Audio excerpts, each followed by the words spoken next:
ఓం శ్రీ సాయిరామ్. భగవాన్ దివ్య శ్రీచరణాలకు హృదయపూర్వకమైనటువంటి నమస్సమాంజలు అర్పిస్తూ అందరికీ సాయిరామ్ అండి. అహం సత్యబోధగా చెన్నై దివ్య జ్ఞాన యజ్ఞము. ఈ దివ్య జ్ఞాన యజ్ఞ రసారసలైన శ్రీమాన్ పూజ్యులు ఆప్తులు గౌరవనీయులైన మల్లెల లక్ష్మీనారాయణ గారికి, వారి ధర్మపత్ని మల్లెల వరలక్ష్మి గారికి మనందరి తరఫున కార్యక్రమ ప్రారంభ శుభారంభ నమస్సమాంజలు.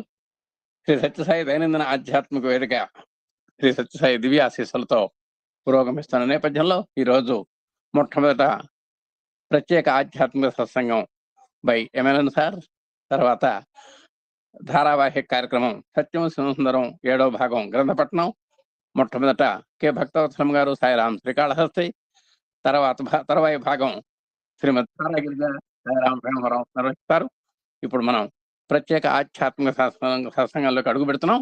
గురువు గారికి స్వాగతం సుస్వాగతం పలుకుతూ అందరికీ సాయిరాం, జై జై సాయిరాం. అందరికీ సాయిరాం అండి. లాస్ట్ 2 డేస్ కొన్ని విషయాలు మనం ముచ్చరించుకున్నాం. ఈరోజు కూడా కొన్ని విషయాలు తెలుసుకునే ప్రయత్నం చేద్దాం. పడుతుందా సార్? పడుతుందా సార్? సార్ మాస్టారు. Okay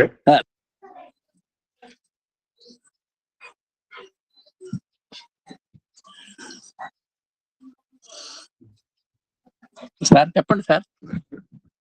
okay. Yesterday I had a beautiful message. So voice break వస్తుంది.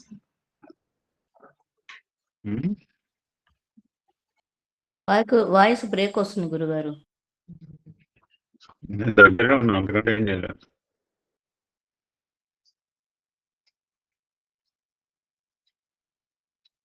So 5 incidents.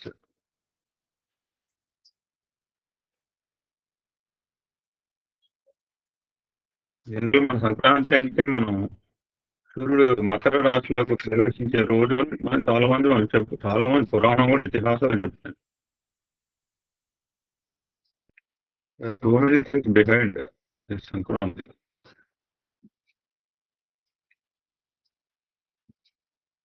అవేంటో సూక్ష్మంగా తెలుసుకునే ప్రయత్నం చేద్దాం.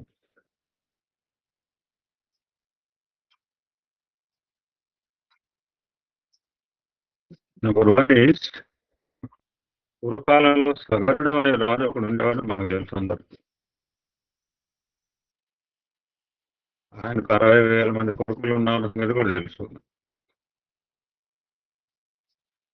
వీళ్ళంతా ఒకసారిగా భూలోకంలో కపిలముని ఆశ్రమంలో ప్రవేశించి ఆయన తపస్సును భంగం చేశారు. దాంతో కపిలముని కోపించి వాళ్ళందరినీ భస్మం చేసేసారు, బూడిదగా మార్చేశారు. బూడిద అంటే విభూది అన్నమాట.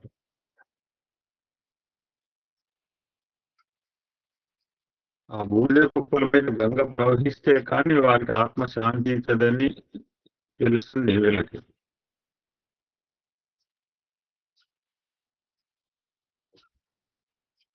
మరి ఆకాశంలో ఉండే గంగని ఎవరు నిలబడి చేయలేక ఎవరు చేయగలరు? చాలా ప్రయత్నం చేశారు కానీ సక్సెస్ కాలేదు. అటువంటి సగరుడు వంశంలో పుట్టిన భగీరథుడు పని చేయగలిగారు. ఎవరైనా కంటిన్యూస్ గా ఒక ప్రాసెస్ చేస్తుంటే భగీరథ ప్రయత్నం ఉంటుంటాం అన్నమాట. అంతగా రాలమాట.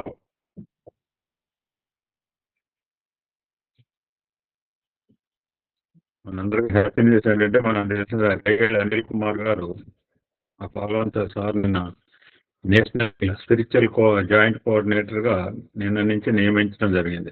రేగల్ అనిల్ కుమార్ గారు చాలా మంది తెలిసిన ఆయన, నాకైతే ఆప్తమిత్రుడు. నేను కాల్ చేస్తే చాలా ఆనందపడ్డారు.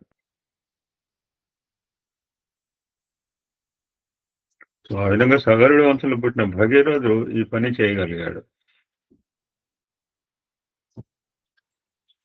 సో ఆయన చేసిన తపస్సుకి మెచ్చి భగవంతుడు ఆ సంక్రాంతి రోజునే గంగమ్మని నేల మీదకి అవతరింపజేశాడట. So this is one aspect.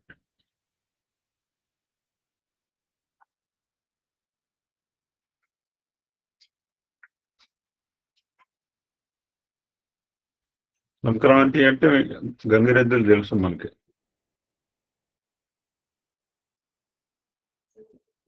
So దీని వెనకాల కూడా ఒక పురాణ ఇతిహాసం ఉంది.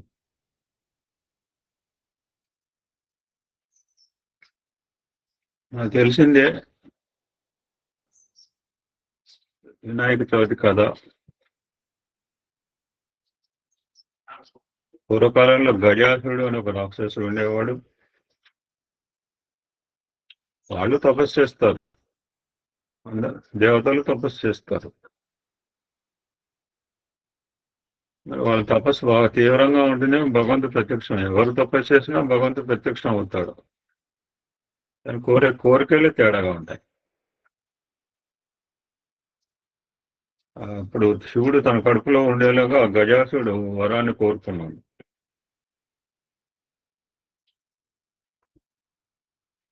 ఇప్పుడు లోపల ఉండేలాగా ఆయన కైలాసంలో ఉండాలి, ఎవరి స్థానంలో వాళ్ళు ఉండాలి.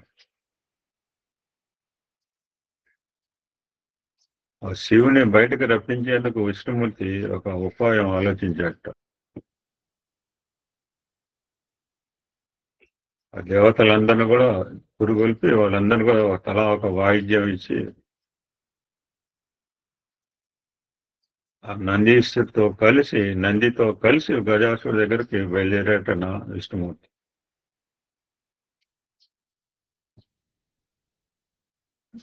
ఒక్కొక్కరికి ఒక ఇంట్రెస్ట్ ఉంటుంది.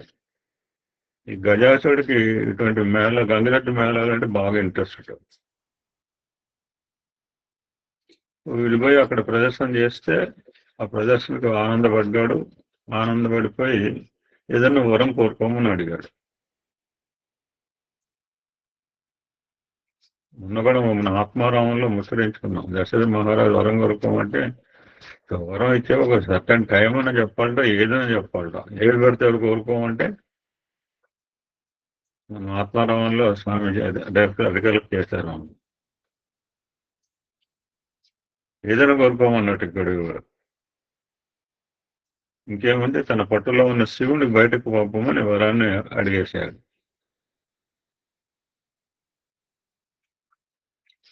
అలా ఆనాడు శివుని పొందేందుకు చేసిన హడావుడే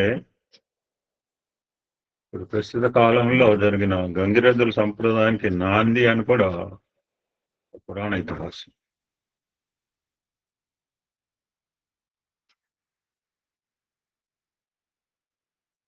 one more aspect.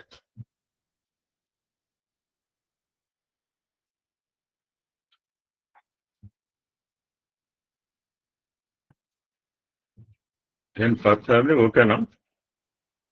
Okay sir, okay. నాకేం వెనకాల మెసేజ్ మళ్ళీ స్క్రీన్ మీద డిస్ప్లే అవుతుంటాయి.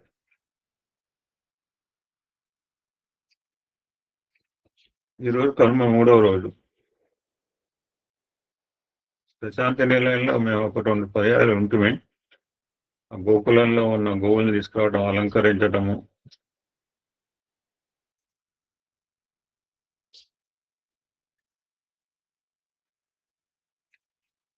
నాట్ ఓన్లీ గోవులు, రకరకాల జీవరాశులు కూడా, చివరికి చిన్న కుందేలు పిల్లలు కూడా తీసుకురావటం. స్వామి ఒక పసిపిల్లవాడు కనుక సీసాలో పాలు తాగించిన అనేది అందరూ చూసే ఉంటారు వీడియోలో.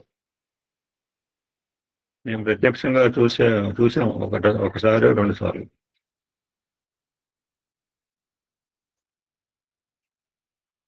అరటిపళ్ళు పెడుతుంటారు ఆ ఆవులకి. ఎప్పుడైనా ఒకసారి వీడియో చూపిస్తాం. మరి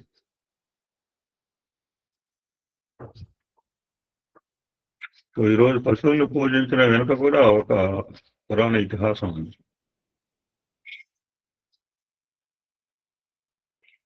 ఒకసారి శివుడు నందిని పిలిచి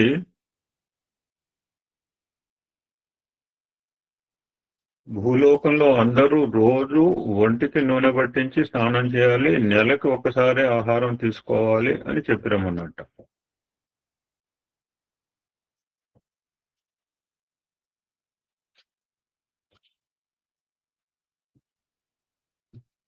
నేను మరలా 8 సంవత్సరాల తర్వాత వస్తాను అని అన్నప్పుడు స్వామి ఒకరికి చెప్పడం జరిగింది.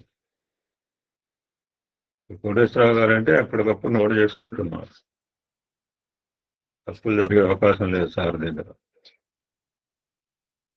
నేను ఆఫ్టర్ 8 years తర్వాత వస్తానని చెప్తే దాన్ని విన్నప్పుడు బాగానే విన్నారు. ఇంటికి వచ్చి ఇంపార్టెంట్ పాయింట్ కదా అని డైరీలో రాసుకునేప్పుడు 8 సంవత్సరాల వయసులో వస్తాను అన్నట్టుగా రాసుకున్నాడు.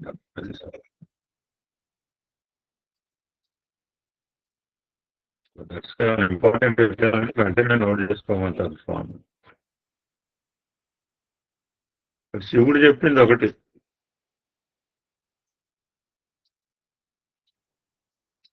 నంది అయోమయంలో పడ్డాడు.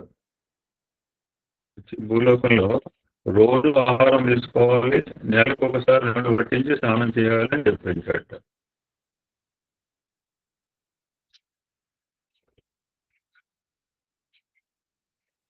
అలా చెప్పుంటే బాగుండేదేమో, అసలు నెలకు ఒకసారి ఆహారము, ప్రతి నిత్యము తైల స్నానం. సో దాంతో కోపం వచ్చిన శివుడు బిడ్డలు రోజు తినాలంటే చాలా ఆహారం కావాలి, ఆహారాన్ని పండించేందుకు నువ్వే సహాయపడాలని శాపించాడు.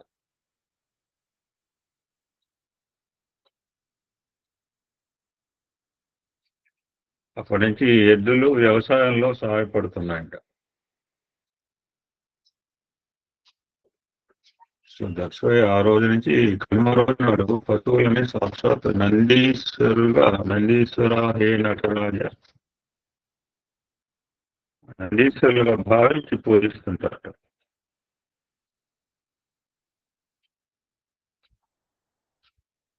ఇంకొక సన్నివేశం, నేను హైదరాబాద్ లో కైట్ ఫెస్టివల్ జరిగింది. మా మేడం చెప్తాను, పాదసారి పిల్లగాని తీసుకెళ్తే బాగుండని. సాయిరామ్ సాయిరామ్. సంక్రాంతికి గాలిపటాలు ఎగరేయటం అనేది ఒక సరదా వేడుక, సంప్రదాయం.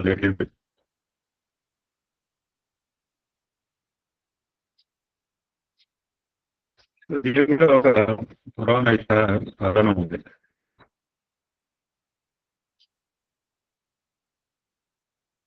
ఈ సంక్రాంతి నుంచి ఉత్తరాయణ పుణ్యకాలం మొదలవుతుంది.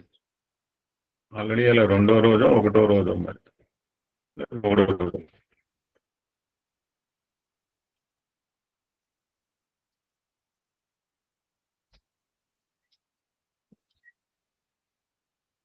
ఈ దేవతలకు పగలు ఉన్నాయంట.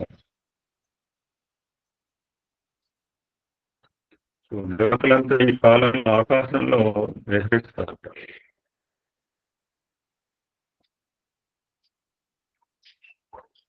అక్కడ దేవతలకి స్వాగతం, వెల్కమ్ చేయడానికి, వారి దృష్టిని ఆకర్షించేందుకు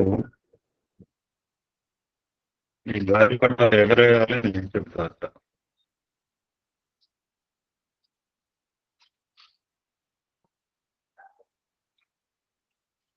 నేను మన హరిదాస్ గురించి ముచ్చరించుకున్నాము నిన్న. ఇంకొక కథనాలు ఉన్నాయి సంక్రాంతి. ఈ సంక్రాంతితో పాటు ఇంటింటి ఆడబడ్డ హరిదాసు కూడా ఒక ప్రత్యేకత ఉంది. ముచ్చరించుకున్నాం ఈ టాపిక్. సంక్రాంతికి సాక్షాత్తు శ్రీకృష్ణుడే హరిదాసు రూపంలో మన ఇంటికి వస్తాడు. శంకర్ సరస్వతి గారు అన్నారా? ఓకే.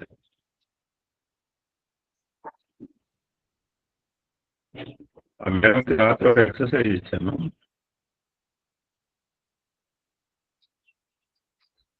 సాక్షాత్ సంక్రాంతికి సాక్షాత్ శ్రీకృష్ణ పరమాత్మ హరిదాస్ రూపంలో మన ఇంటికి వస్తాడట. ఆయన చేస్తున్న తల మీద ఉండే పాత్ర ఈ భూమికి చిహ్నము అని చెప్తుంటారు.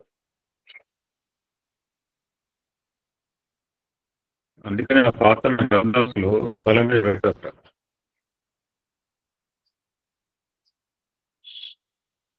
భిక్ష పూర్తయి ఇంటికి చేరుకున్నారంటే దాన్ని తిరిగి దించుతారట.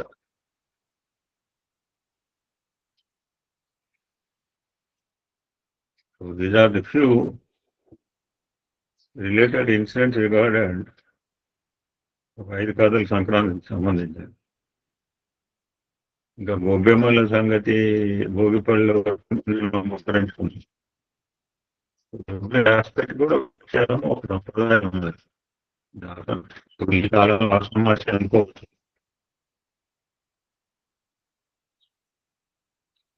ఈరోజు ఇంకొక ముఖ్యం ఏంటంటే ఈ యొక్క గోదావరి జిల్లాలో ప్రపంచం చేస్తుంటారు. అందరూ చూసిన వాళ్ళు.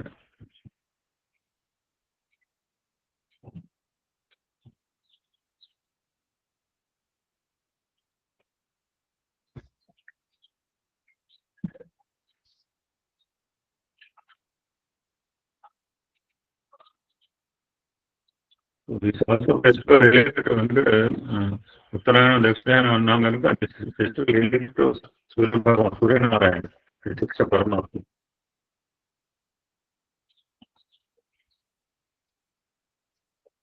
మనకు చెన్నైలో అయితే ఇక్కడ గుంపకాయలు బాగా కనపడతాయి. ఇవాళ కనపడితే విజయదశమి రోజు బాగా కనపడతాయి చెన్నైలో. నాకు తెలియదు. అది అంతగా ఎక్కడ అంతగా కనపడలేదు నేను ఉన్నప్పుడు. ఇక్కడ మాత్రం బాగా గుమ్మడికాయలు.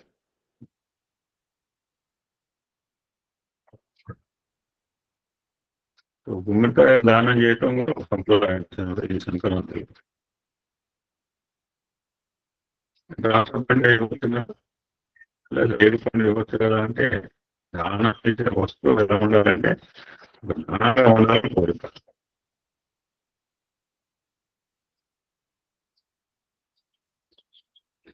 ఘనంగా కాకుండా మంచిదిగా ఉండాలి, ఉపయోగపడేట్లుగా ఉండాలి. అంటే ఇప్పుడు కృత్రిమ ఎరువులు వేసుకుంటారు. ఏ కాయనైనా గుమ్మడికాయ నుంచి పెంచవచ్చు. వంకాయను కూడా గుమ్మడికాయ నుంచి పెంచగలరు. న్యాచురల్లీ కూరగాయల అన్నింటిలో కూడా పెద్దది గుమ్మడికాయ. కూడా గుమ్మడికాయ ఇంట్లో పెంచుకునేవాళ్ళు. తెల్ల గుమ్మడికాయ ఉడియాలు వేసుకునేవాడు. అలా ఉంటే ఇంట్లో నిజంగా మంచి తయారైన కాయలా మనం ఎలా పెట్టేవాళ్ళు ఇంట్లో ఇంట్లో పెట్టగలం. చాలా ఉంటుంది అన్నమాట. రకరకాల తీసుకోవచ్చు.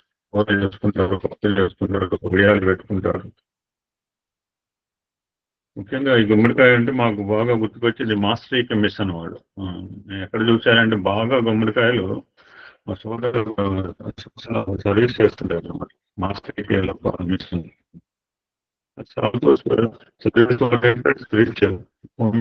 స్కూల్స్ ఉన్నాయి. చాలా మంది తెలుసు. గుంటూరులో ఎక్కడ కృష్ణాచార్యులు మాస్టరీకి మాస్టర్ ఎంఎన్ ఇప్పుడు వైజాగ్లో బుద్ధిగారు తెలుసు. వాళ్ళు గురు పూజోత్సవాల్లో 3 రోజులు వేసే దాంట్లో మీ గుమ్మడికాయలు బాగా పడతారు. గుమ్మడికాయ జ్యూస్ ఇస్తారు, గుమ్మడికాయ కూరలో చేస్తుంటారు, చేస్తుంటారు. దాంట్లో ప్రాణశక్తి బాగా ఎక్కువగా ఉంటుంది. ఎంత ఉప్పులో లేదు ఆ ఎక్స్పీరియన్స్. మేము కూడా సిద్ధ సమాధి యోగ SSY ఇప్పుడు గుమ్మడికాయ రోజు జ్యూస్ ఇస్తుండేవాడు, పచ్చి గుమ్మడికాయ ముక్కలు.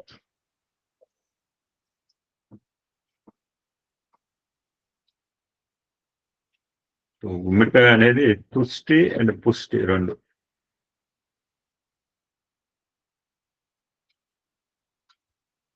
ఇంకా ప్రాచీన సంప్రదాయం ప్రకారం ఏంటంటే ఈరోజు ఈ బెల్లము నువ్వులకు సంబంధించిన పదార్థాలు బెల్లం అంటే తీపి, స్వీట్. తీపి అంటే ప్రేమ కూర్చోదు. నువ్వులు అంటే ఫ్రెండ్షిప్, స్నేహానికి కూర్చోదు. అంటే తిలదానం అంటే మళ్ళా అది వేరే కాన్సెప్ట్.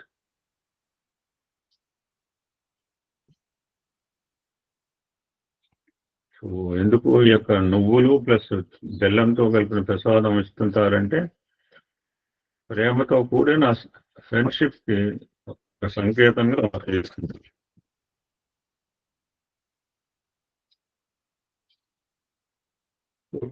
భోగుల పండుగ రేపు కూడా ఇంకో రోజు కొంతమంది ముఖాన్ని ఉంటారు, రేపు కూడా చేస్తుంటారు. 2 రోజులైనా చేసుకోవచ్చు. పండగలకి ఏమంటే రోజు ఉన్నప్పుడు రోజు పండగ, రోజు పండగ మనకు కూడా పండగ అనుకుంటే.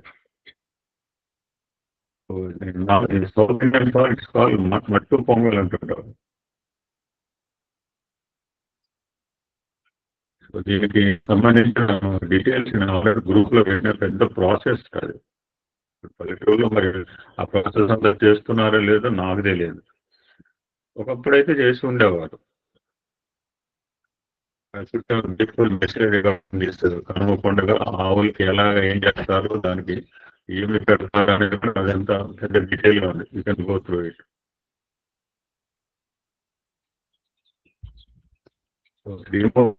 ఆవుకి గో పూజ చేసి గోవుకు కూడా పొంగల్ వేస్తారు.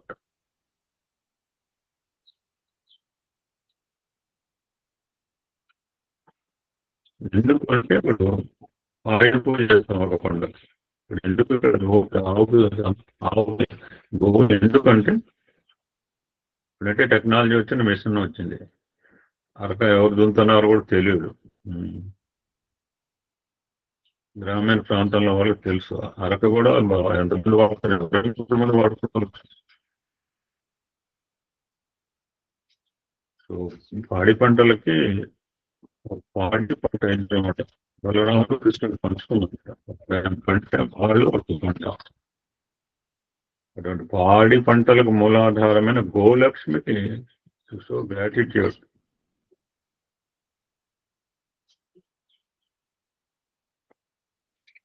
ఇంకా కొన్ని ప్రాంతాల్లో బొమ్మల పూలు పెడుతుంటుంటారు.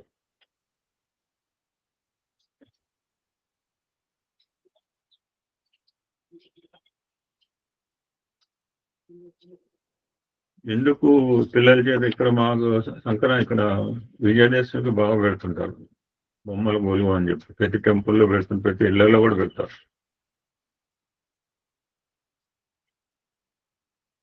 మరి చాలా జాగ్రత్తగా ఉంచుతారు. అది ఒకసారి పెట్టేసి జీవితం కాదు. చాలా చక్కగా నీట్గా అయిపోయిన తర్వాత మళ్ళీ అమావాస్య మీద ప్యాక్ చేయటం, మరలా తీయడం, స్టెప్స్ వైజ్ అనమాట. 3, 4, 5, 6, 7, 8 రకరకాలు చిన్న సంస్కృతి సంప్రదాయాలు. మేము ఒకసారి గుంటూరులో భారతీయ సంస్కృతి సంప్రదాయం మీద ఒక బ్యూటిఫుల్ ఎగ్జిబిషన్ పెడితే ఒకళ్ళు అద్భుతంగా చేశారు. చాలా రకాలు పెట్టారు. స్టేట్ కాంపిటీషన్ అనమాట. రకరకాల కళాకృతులు ఆల్మోస్ట్ కలిసి 64 రకాల కళలకు సంబంధించిన కూడా చూడవచ్చు. పిల్లల మీద పెట్టించడం కారణం ఏంటంటే so many inner talents are there in the children. So వాళ్ళ యొక్క లోపల ఉన్న సృజనాత్మక శక్తి బయటికి తీసుకురావడం చేసి పెడుతుంది.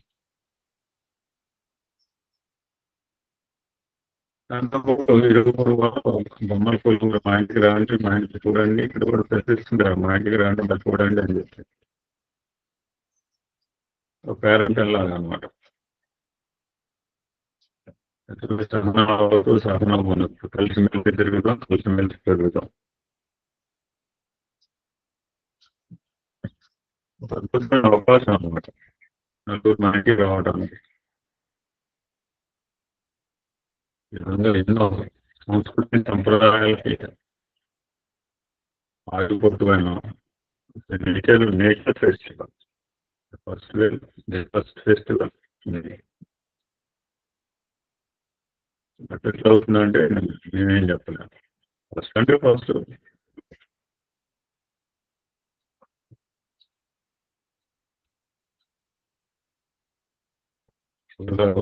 చెప్పుకొని మనం చాలా ఉంది.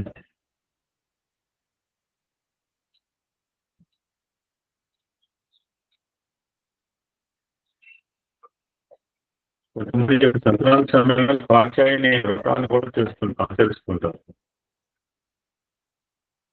ఈ సంక్రాంతిలోనే ప్రారంభించారు.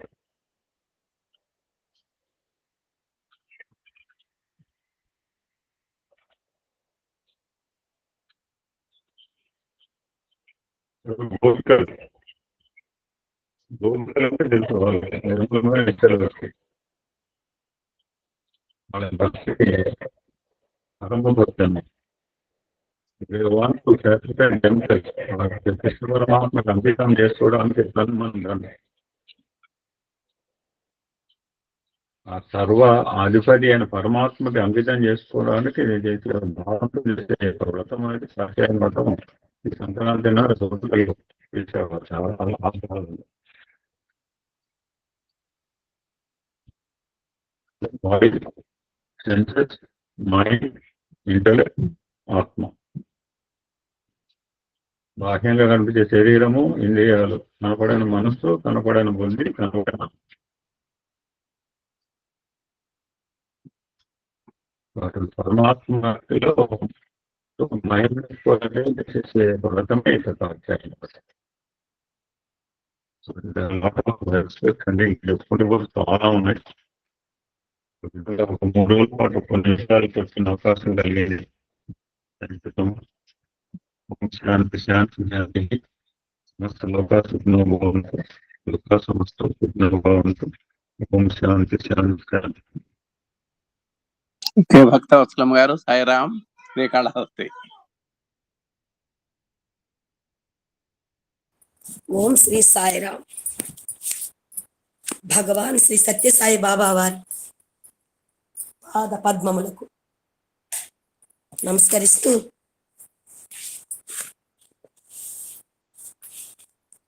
సత్యసాయినం విష్ణుం పురాణ పురుషోత్తమం పుట్టపర్తి స్థితం దైవం వందే నిత్యం వందే జగద్గురుం. సాయిరామ్. శ్రీ సత్యసాయి దివ్య చరిత్ర సత్యం శివం సుందరం 7వ భాగం గ్రంథ పఠనములో ఈరోజు నాకు అనుగ్రహాన్ని ప్రసాదించినటువంటి బాబా వారికి, అవకాశం ఇచ్చినటువంటి గురు దంపతులకు, నన్ను ప్రోత్సహించినటువంటి పూజ్యులు గురువులు శ్రీ పీసపాటి కోటేశ్వరరావు గారికి నా హృదయపూర్వక ప్రేమపూర్వక పాదాభివందనాలు తెలియజేసుకుంటూ, మన సాయి కుటుంబ సభ్యులందరికీ సాయిరా. ఈరోజు ఈ సంక్రాంతి సందర్భంగా 3వ రోజు కనుమ పండుగ గురించి మన గురువు గారు చాలా చక్కగా వివరించారు. మరొక్కసారి మన అందరికీ ఏఎస్వి గ్రూప్ తరపున కనుమ పండుగ శుభాకాంక్షలు తెలియజేసుకున్నాను. సాయిరా. సత్యం శివం సుందరం 7వ భాగం 136 137వ పేజీ 5వ అధ్యాయం నేను చదవబోతున్నాను. సాయిరా. ఇంతకు ముందు 4వ అధ్యాయం గురించి కొద్దిగా మనం రివిజన్ చేసుకుంటే, మన కోటేశ్వరరావు గారు, శ్రీ బత్తుల సీతాదేవి గారు అందరూ చాలా చక్కగా వివరించారు. దేవదేవుని అలరించి దేవ గంధర్వుల సంగీతం అనే అంశంలో 1994 మరియు 1995 సంవత్సరంలో ప్రశాంతి నిలయంలో నిర్వహింపబడిన 2 సంగీత ఉత్సవాలకు సంబంధించిన పలు విశేషాలు విపులంగా వివరించారు. ఆధునిక కాలంలో భారత శాస్త్రీయ సంగీతమును పునర్జీవింపచేయుటలో భగవాన్ బాబా వారు పోషించిన విశేష పాత్రను చాలా కళ్ళకు కట్టినట్లుగా చదివి వినిపించారు. సాయిరా. భారతదేశ శాస్త్రీయ సంగీత కళారంగంలో గురు జనులుగా పేరు పొందిన కొందరు సమకాలీన ప్రముఖ సంగీత కళాకారుల జీవితాలపై భగవాన్ బాబా వారు చూపించిన దివ్య ప్రభావమును కూడా ఈ 4వ అధ్యాయంలో మనకు చెప్పబడింది. సాయిరా. ఇక 5వ అధ్యాయంలో నేను వెళ్తున్నాను. సాయిరా.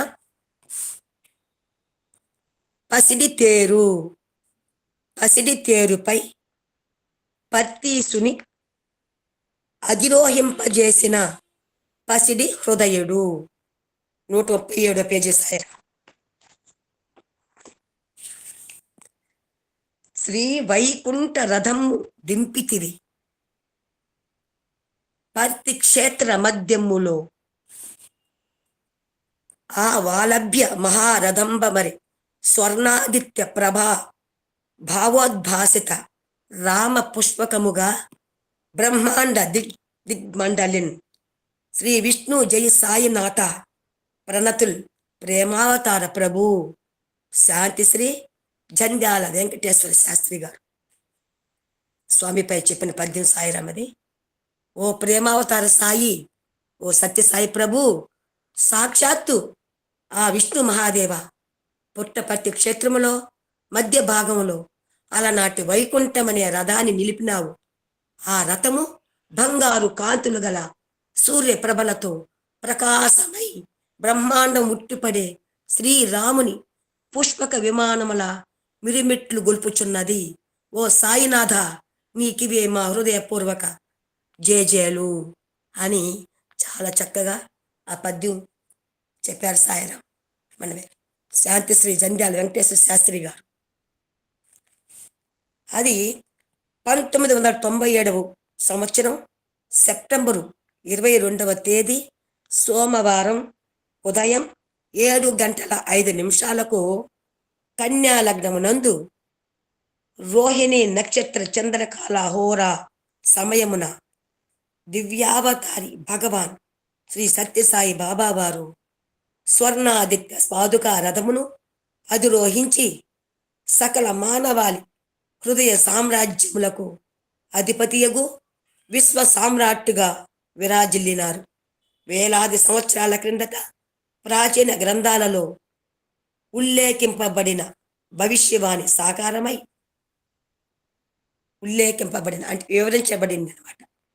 ఎప్పుడో ప్రాచీన గ్రంథాలలో ఈ స్వామిని గురించి 500 సంవత్సరాలు ఎప్పుడో పూర్వం ఈ యొక్క సుఖనాడి అనే గ్రంథంలో ఈ యొక్క స్వామి రథంపై ఊరేగించినప్పుడు ఈ భక్తులందరూ ఆ రథాన్ని లాగుతారని అప్పుడే చెప్పబడింది అనమాట.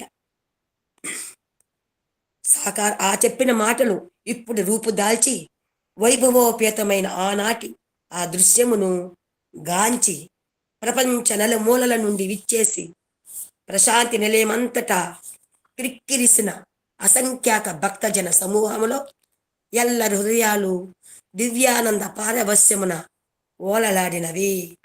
మొన్ననే సాయిరాం మొన్న స్వామి యొక్క బర్త్డే సందర్భంగా చూశాం. చక్కగా స్వామి రథం, అప్పట్లో వేణుగోపాల స్వామి రథం అనేవాళ్ళంట దాన్ని.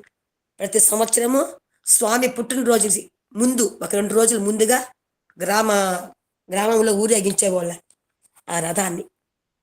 అది సాంప్రదాయంగా వస్తుందంట ప్రతి సంవత్సరం.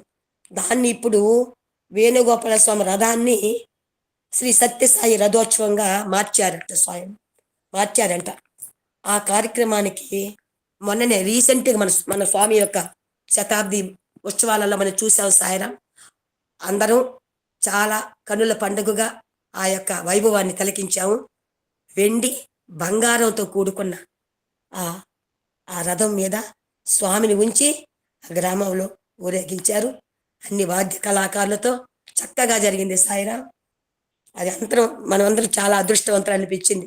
ఈ యొక్క శతాబ్దికి స్వామి యొక్క కార్యక్రమంలో పాల్గొనడము, స్వామి యొక్క సేవలో పాల్గొనడము, స్వామి పుట్టినరోజు యొక్క ఆ వైభవాన్ని తిలకించడం, భూలోక వైకుంఠం లాగా ఆ తండ్రి ఆ పుట్టపర్తి మొత్తం వెలిగిపోవడం మనందరి అదృష్టం. మనం దాంట్లో ఆ యొక్క చిన్న ఇసుక రేణువుల్లాగా మనం కూడా అందులో ఉన్నామంటే స్వామి అనుగ్రహమే అని చెప్పాలి. అలాంటి రథాన్ని కూడా మొన్ననే ఊరేగించారు. చక్కగా మనం అందరం చూసాం. చాలా భక్తులందరూ వేల సంఖ్యలో, కోట్ల మంది, వేల మంది, లక్షలాది మంది జనాలు స్వామి ఆనంద పారస్యంలో పులకించిపోయినాం సాయిరాం. ఆ అద్భుత ఘటనలో పాల్గొన్న భక్త జనులంతా తమ జన్మలు సార్థకమైనవని, తమ జీవితాలకు సాఫల్యత ధన్యతలు సిద్ధించినవని ఆనందించారు. శ్రీవారు కొద్దిసేపు రథంపైనే నిలబడి భక్తులను ఆశీర్వదించి ఆనంద భరితులను గావించడంతో భక్తజనులంతా పట్టలేని హర్షాతిరేకములతో జయ జయ ధ్యానాలు చేశారు. అప్పట్లో వాళ్ళంతా అదృష్టవంతులో సాక్షాత్తు ఆ నారాయణమూర్తి ఆ సాయి నారాయణుడే ఆ యొక్క సూర్య రథాన్ని అధిరోహించినప్పుడు ఆ జనాలందరూ ప్రత్యక్షంగా కనులారా వీక్షించిన వాళ్ళ యొక్క జన్మ ధన్యం. సంతోషం సాయిరాం. ఆనాటి సాయంత్రం అశేష భక్త జనులకు అనుగ్రహించిన తమ దివ్య ఉపన్యాసం చివరిలో నాటి ఆ స్వర్ణ రథోత్సవం గురించి ప్రస్తావిస్తూ తమకు ఏ మాత్రం ఇష్టం లేకపోయినా ఆ స్వర్ణ రథ సమర్పణము అంగీకరించడానికి తమను పురికొల్పిన విశేషతను భగవాన్ బాబా వారు భక్తులకు వివరించారు. ఆ రోజు ఆ సాయంత్రం స్వామి యొక్క ఉపన్యాసంలో చెప్తున్నారు, నాకు ఇలాంటివంతా ఇష్టం లేదు నాయన. ఈ యొక్క వైభవాలు, ఈ రథ అంటే అంత పెద్ద రథంలో ఊరేగించడం అనేది నాకు ఇష్టం లేదు. కానీ ఎంత మాత్రం ఇష్టం లేకపోయినా కూడా మన భక్తుల కోసం అసలు ఎందుకు నేను ఒప్పుకున్నాను అనేది కూడా మనకి వివరిస్తున్నాడు స్వామి. ఈనాడు ముఖ్యంగా మీకు రథముల గురించి, రథ ఉత్సవముల గురించి చెప్పవలసి వస్తున్నది. స్వామి చెప్తున్నారు మన అందరికీ కూడా. అప్పుడు ఆ ఉపన్యాసంలో చెప్పాడు ఆ రథాన్ని గురించి,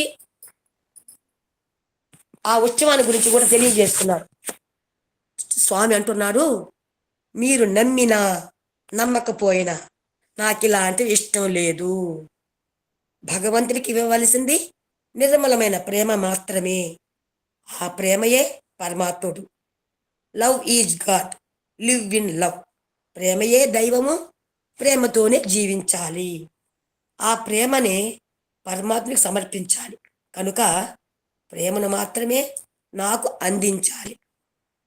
అంతేగాని ఈ బంగారు పల్లకీలు, రథాలు తెచ్చి నా తలపైన భారం వేయడం ఎందుకు? ఇలాంటివి నేనెప్పుడు ఆశించను. దీనికి బదులు ఈ ఖర్చుతో సమాజంలో ఎంతైనా సేవలు చేయవచ్చును. ఇంతెంత ఖర్చు పెట్టి నాకెందుకు నాయన మీరు ఇట్లా చేస్తారు? ఆ డబ్బేదో నారాయణులకి ఎన్నో సేవలకు ఈ సమాజంలో ఎంతో మంది ఉన్నారు కదా, వాళ్ళకి ఉపయోగించవచ్చు కదా అన్నారు స్వామి.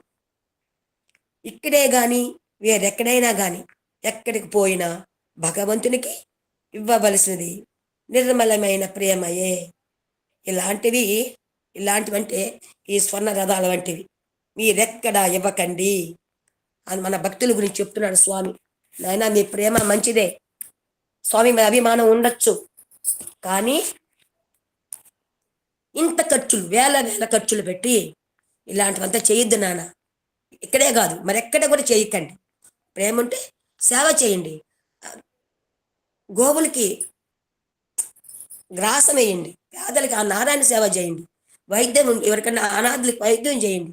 అట్లా వాటికి ఉపయోగించమంటున్నాడు మన స్వామివారు. ఇలాంటివి ఆశించేది దైవత్వం కాదు. ఆ కానుకలు అయంతా నాకు బంగారు, ఆ కిరీటాలు, ఆ వజ్రాలు, ఆహారాలు అవన్నీ ఆశించేది ఏంటి? ఆశించడం అనేది దైవత్వానికి సరిపోదన్నమాట. అది దైవత్వమే కాదన్నమాట. నేరదు. దైవమే సర్వస్వరూపుడై ఉండగా దైవానికి ప్రత్యేకంగా అర్పించేయడం ఏమిటి? ఆయనే అంతా నిన్నున్నాడు, సర్వం ఆయన అయినప్పుడు ఆయనకేందయ్యా మీరు సమర్పించేది? అసలు అర్పించడానికి మీరెవరు అంటున్నాడు స్వామి మనకు. సర్వము భగవంతునిదే, ఆయనే, అంతా ఆయనదే అయినప్పుడు మీరెవరయ్యా ఆయన్ని అర్పించడానికి? కనుక మీరు ఇక ముందు ఇలాంటి ఆభరణాలు కానీ, సింహాసనాలు కానీ, రథాలు కానీ తీసుకుని రాకండి. ఇలాంటి వాటిని అమ్మి ఆ ధనాన్ని ప్రజలకు తాగునీటిని అందించడానికి వినియోగించవచ్చు. ఈ ఖర్చుతో నీరు లేని ప్రదేశంలో ప్రజలకు నీరివ్వండి. ప్రాచీన కాలం నుండి విద్య వైద్యములను ఉచితంగా అందించడం మన భారతీయ సాంప్రదాయం. కాబట్టి నేను విద్యా వైద్యములను ప్రజలకు ఉచితంగానే ఇస్తున్నాను. ఇట్లా ప్రపంచంలో ఎక్కడా లేదు. మీరందరూ నా వారే. నా వారికి నేను ఇచ్చుకోవటంలో ప్రత్యేకత ఏమున్నది? నేను ఇచ్చేది పుచ్చుకునేది ప్రేమయే నేను. ఆ ప్రేమే నాకు ఇవ్వండి చాలు. నేను మీ వాడను. మనం ఇచ్చుకోవడం పుచ్చుకోవడం ప్రేమకు ప్రేమయే గాని మరొకటి కానేరదు. Heart to heart, love to love, హృదయానికి హృదయం, ప్రేమకు ప్రేమ అన్నారు స్వామి. సుబ్రహ్మణ్య చెట్టియార్ ఎంతో ప్రేమతో ఈ రథాన్ని తీసుకొని వచ్చాడు. ఈ సుబ్రహ్మణ్య చెట్టియార్ అనే అతను మదురైలోని చెట్టియార్ సమాజానికి చెందిన ప్రముఖ వ్యక్తుల్లో ఒకరంట. ఆ స్వామి ఆయన గురించి చెప్తున్నారు. ఆ రథాన్ని తీసుకొచ్చింది ఆ సుబ్రహ్మణ్య చెట్టియార్ అనే ఆ స్వామి భక్తుడు. అతనెవరు? మధురలోని గొప్ప వ్యాపారవేత్తలు, చక్కగా ధార్మిక దాతృత్వం ఉన్న ఇదిలో ఉన్న చెట్టియార్ సమాజానికి చెందిన ప్రముఖుల్లో వ్యక్తి అన్నమాట, ఒక వ్యక్తి. ఈయన సత్యసాయి బాబా పట్ల ఆయనకున్న లోతైన భక్తితో 50 సంవత్సరాలకు పైగా సత్యసాయి బాబాకు అంకిత భావంతో ఉన్న భక్తుడు అన్నమాట. స్వామి మీద ప్రేమతో అంకిత భావం ఉన్న భక్తుడు ఆ సుబ్రహ్మణ్య చెట్టియార్. సాయి పాదుక ట్రస్ట్ నమోదు చేసిన ప్రకారం మదురైలో పాదుక సేవ అంటే మరియు రథోత్సవం నిర్వహించడంలోనూ ప్రసిద్ధి చెందిన వ్యక్తి అన్నమాట. మంచి దాతృత్వం ఉన్న వ్యక్తి, మహానుభావుడు. ఆయన గురించి స్వామి చెప్తున్నారు. ఈ సుబ్రహ్మణ్యం చెట్టియారు ఎంతో ప్రేమతో ఈ రథాన్ని తీసుకుని వచ్చాడు. అతనికి ఒకే ఒక వాంఛ ఉండినది. నా కళ్ళ ముందు స్వామి రథోత్సవం జరగాలి, తర్వాత నేను ఉన్నా సరే పోయినా సరే అని నిశ్చయించుకున్నాడు. అంతటి నిశ్చల చిత్తంతో ఉన్నాడు. అతని కోసమే నేనీనాడు రథం నెక్కాను గాని లేకపోతే దానిని నేను ముట్టేవాడినే కాదు. ఇలాంటి వాంఛలు నాకెప్పుడూ లేవు. ఇవి మీ ఎందు కూడా ఉండరాదు అని చెప్తున్నాడు. ఆ యొక్క మూఢభక్తికి, ఆయన యొక్క ప్రేమకి నేను ఎక్కానే కానీ ఆయన సంతృప్తి పడేదానికి అంతకెక్కానే తప్ప నాకు ఇష్టమై ఉండి కాదు అని స్వామి చూడండి ఎంత చక్కగా చెప్తున్నాడు. దాన్ని అసలు ముట్టను, తాకను, దాని సాయి కూడా నేను చూసున్నాను, తాకను కూడా తాకున్నాను. నాకే కాదు ఇలాంటి కోరికలు మీకు కూడా ఉండకూడదు అని మనకు కూడా చెప్తున్నారు. కాబట్టి సుబ్రహ్మణ్య చెట్టియారు ఏమైనా అనుకోని కానీ, నేను ఆ స్వామి చెప్తున్నాడు, రథం తీసుకొచ్చి స్వామికి ఇచ్చారంట. స్వామిని ఎక్కమన్నారు. ఆయన తృప్తి కోసం స్వామి రథాన్ని అధిరోహించారు. తర్వాత ఒక మాట అన్నారు, ఇంత కష్టపడి కోట్లు ఖర్చు పెట్టి నాకు ఇచ్చాడు రథాన్ని, కానీ నేను ఒక మాట చెప్తున్నా, ఆయన ఏమన్నా అనుకోని ఏం చెప్తున్నాడు స్వామి, ఎంతో ప్రేమతో ఇచ్చాడు కదా ఈ రథాన్ని. ఎవరైనా తగిన మొత్తాన్ని ఇచ్చి ఈ రథాన్ని తీసుకునేవారుంటే ఆ డబ్బుతో ఇంకా కొన్ని గ్రామాలకు నీరిస్తాను, అదే నాకు ఆనందం అంటున్నాడు స్వామి. సుబ్రహ్మణ్య చెట్టియార్ ముందే ఆయన ఏమన్నా అనుకోని, అయ్యా నాకు తెలీదు, ఇది ఎవరైనా కొనుక్కునే వాళ్ళు ఉంటే రండి ఇచ్చేస్తాను, కొనుక్కొని ఆ డబ్బుతో కూడా ఇంకా కొన్ని గ్రామాలకి నీరు అందిస్తాను అని చెప్తున్నారు స్వామి. అదే నాకు ఆనందము అని అన్నారంట. భగవంతునికి భక్తునికి మధ్య ఉండవలసినది అంతర సంబంధమే కానీ బాహ్య సంబంధం కాదు. అట్టి అంతర సంబంధాన్ని మీరు అభివృద్ధి గావించుకోవాలి, నిర్మలమైన ప్రేమను పెంచుకోవాలి, నిస్వార్థ కర్మలను ఆచరించాలి, దైవ ప్రీతిని, పాపభీతిని, సంఘనీతిని పెంచుకోవాలి. ఈ విధమైన మార్గాన్ని అనుసరించి భక్తి ప్రపత్తులచే భగవంతుని అనుగ్రహానికి మీరు పాత్రులు కావాలని నేను ఆశిస్తూ ఆశీర్వదిస్తూ నా దీర్ఘ ప్రసంగాన్ని విరమిస్తున్నాను అని స్వామి ఆనాటి సాయంత్రం ఉపన్యాసంలో మన అందరికీ తెలియజేశారనమాట. భగవానులు ప్రధానంగా చూసేదేంటి? బంగారు హృదయమే గాని బంగారు రథమును కాదు కదా. తమిళనాడు రాష్ట్రంలో మీనాక్షి సుందరేశ్వరుల కొలువు తీరి ఉన్న పవిత్ర పుణ్యక్షేత్రంగా ప్రసిద్ధిగాంచిన ఆలయ పట్టణమైన మదురైకు చెందిన పిఎస్ఏ సుబ్రహ్మణ్యం చెట్టియార్ భగవాన్ సత్యసాయి బాబా వారిని ప్రప్రథమంగా 1944లో పుట్టపర్తి గ్రామములోని పాత మందిరములో దర్శించుకున్నారు. ఆ మధుర మీనాక్షి మనకందరికీ తెలుసు. ఆ మధురైలో ఆ పట్టణంలో చెందిన మన సుబ్రహ్మణ్యం చెట్టియార్ గారు ఫస్ట్ స్వామిని 1994లో పుట్టపర్తిలో పాత మందిరంలో స్వామిని దర్శించుకున్నారంట. అప్పుడు ఆయనకి 34 ఏళ్ళు వయసు. బాబా వారికి అప్పుడు కేవలం 18 ఏళ్ళేనంట. 18 సంవత్సరాల బాబా వారికి, 34 సంవత్సరాలు సుబ్రహ్మణ్యం చెట్టియార్ గారికి. ఈ 18 ఏండ్ల కిషోరు ప్రాయంలోనే ఉన్నారు. అంటే చక్కటి యువకుడుగానే ఉన్నారన్నమాట స్వామి.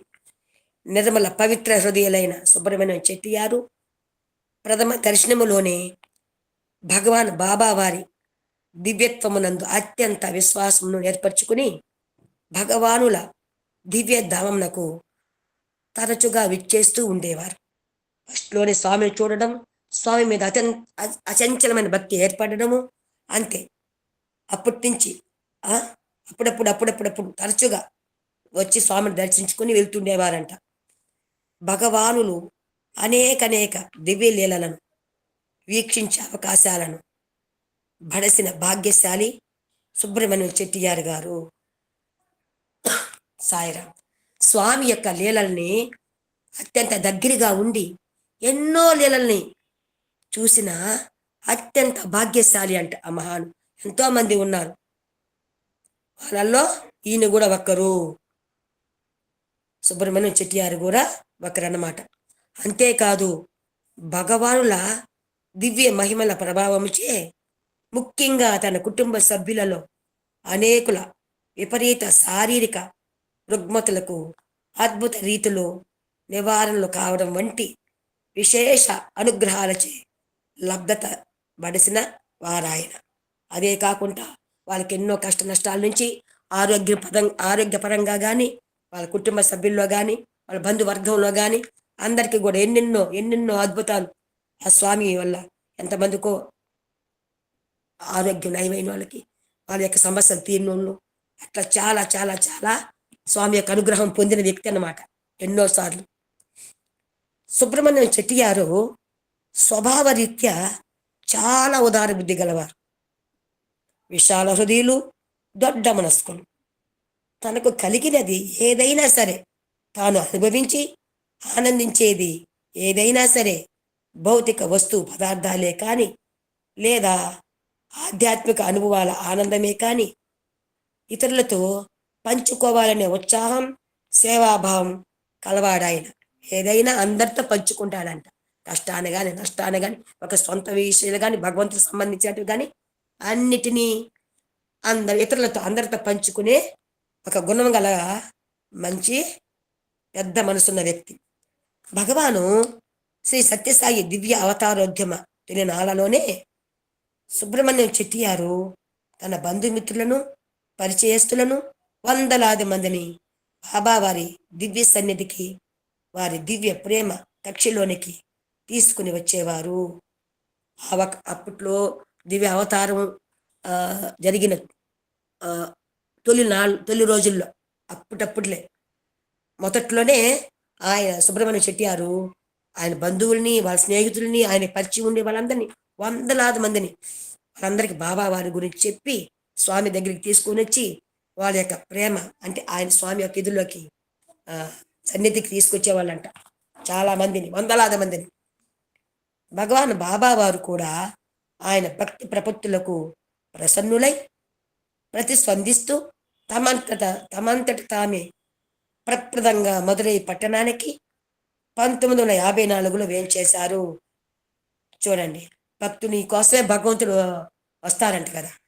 నిర్మల హృదయంగా మన భగవంతుని ఎట్లయితే ఏది ఆశించుకుంటే ఆయన్నే మనం కోరుకున్నాం అనుకోండి, సాక్షాత్ ఆయన మన కోసమే ఆయన దిగొస్తాడు. అలాగే ఆ ప్రేమకి ఆ యొక్క సుబ్రహ్మణ్యం చెట్టియారు యొక్క భక్తికి ప్రపత్తులకి స్వామి ఎంతో ఆనందపడి ఆయన పిలవకనే ఫస్ట్ మొదటగా మదురై పట్టణానికి 1954లో వెళ్ళారంట.